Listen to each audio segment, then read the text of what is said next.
राजद छोड़ इस संतोष यादव ने थमा जदयू के दामन।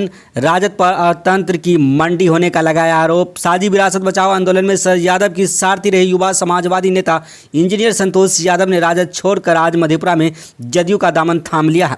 एनडीए की ओर से जदयू कोटे के प्रत्याशी निवर्तमान सांसद दिनेश चंद्र यादव के नामांकन सभा में आज उन्होंने बिहार सरकार की ऊर्जा मंत्री प्रोफेसर विजेंद्र प्रसाद यादव के द्वारा उन्हें जदयू की सदस्यता दिलाई गई।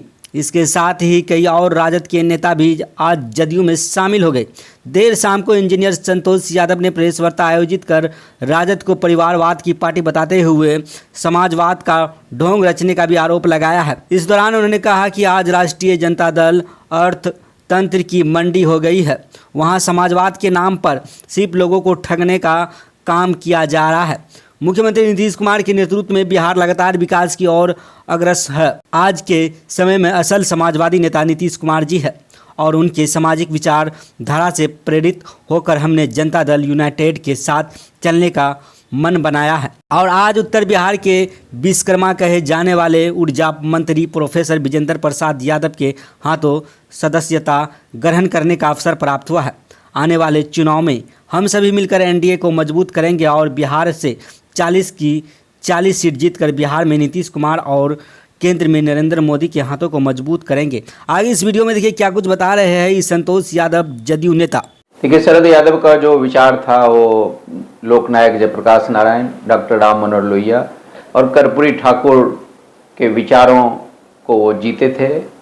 और जो राष्ट्रीय जनता दल है वो पूरी विचारधारा उनकी लोकनायक जयप्रकाश नारायण, डॉक्टर राम मनोहर लोहिया, जननायक कर्पूरी ठाकुर के उलट है। वहां सिर्फ संतति और संपत्ति का मामला है। और डॉक्टर लोहिया कहते थे कि लोकतंत्र में जब संतति और संपत्ति का बोलबाला हो जाएगा तो लोकतंत्र अपने मायने खो देगा। इसलिए आज वो एक मंडी हो चुका है राष्ट्रीय जनता दल, जहां सिर्फ वंशवाद और पैसे का बोलबाला है। और ऐसे समय में जो जनता दल यूनाइटेड है, नीतीश जी का जो नेतृत्व है, विजेंद्र बाबू का जो नेतृत्व है, कोसी के इलाके में और समाजवादी नेता हैं, उनके प्रति हम लोगों की गहरी आस्था है। नीतीश कुमार, आदरणीय नीतीश कुमार और आदरणीय विजेंद्र बाबू के प्रति इस पार्टी में बहुत सारे ऐसे नेता हैं जो उन विचारों को, उन परंपराओं को आज भी जीवित रखे हुए हैं। लोकनायक जयप्रकाश नारायण, जननायक कर्पूरी ठाकुर और महान समाजवादी चिंतक डॉक्टर राम मनोहर लोहिया के विचारों को और बाबा साहब भीमराव अम्बेडकर के विचारों को आगे बढ़ा रहे हैं। मैं मानता हूं जनता दल यूनाइटेड आज एक ऐसी वैचारिक पार्टी है, समाजवादी आंदोलन की एक ऐसी धारा है जो समाज के सबसे कमजोर, गरीब, पिछड़ा, दलित, खेती, पानी, बिजली, सड़क, पगडंडी और हाशिए के सवाल को एड्रेस कर रही है। और राजनीति में ऐसे पार्टी का विस्तार होना चाहिए, इसका वजूद बढ़ना चाहिए।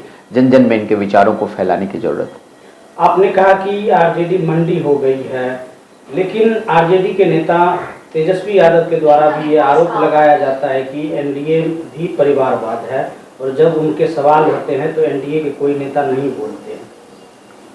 यहाँ कोई युवराज नहीं है। आप देखें, वहां युवराज वहां है। वंशवाद और परिवारवाद में फर्क है।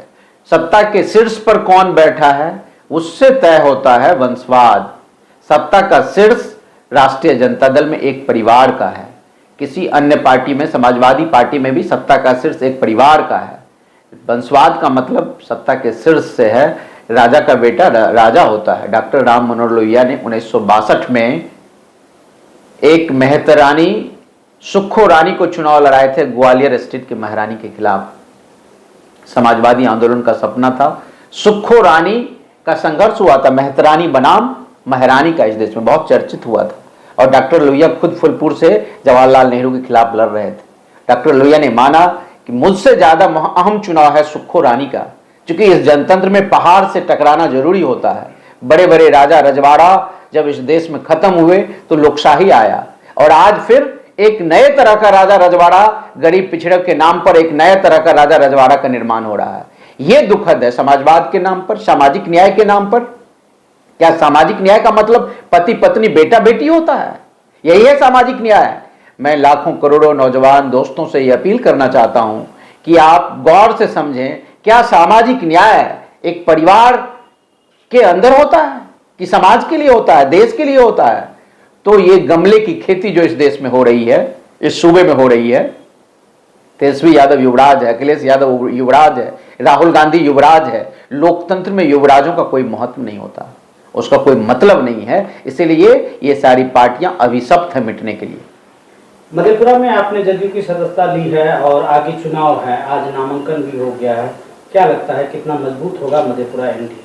यहाँ बहुत भारी मतों से, रिकॉर्ड मतों से दिनेश बाबू जीतेंगे और इस इलाके में तमाम जो जनता दल यूनाइटेड और एनडीए का जो सीट है सारा पहले से भी है और फिर मजबूती के साथ जीतेगी, तमाम सीटों पर पार्टी जीतेगी। इसलिए कि सरकार का जो कार्यक्रम है, सरकार की जो नीति है, नेता का नीति और नियत महत्वपूर्ण होता है। तो नीति और नियत में साम्य है। नीतीश कुमार, आदरणीय नीतीश कुमार जी, विजेंद्र बाबू के नीति और नियत में साम्य है और ये बहुत जरूरी है। नेता का नीति कुछ हो और नियत कुछ हो, वहां नीति कुछ है, नियत कुछ है। इसीलिए मैं मानता हूं रिकॉर्ड मतों से बिहार में विजय होगा एनडीए का, भारी मतों से लोग जीतेंगे।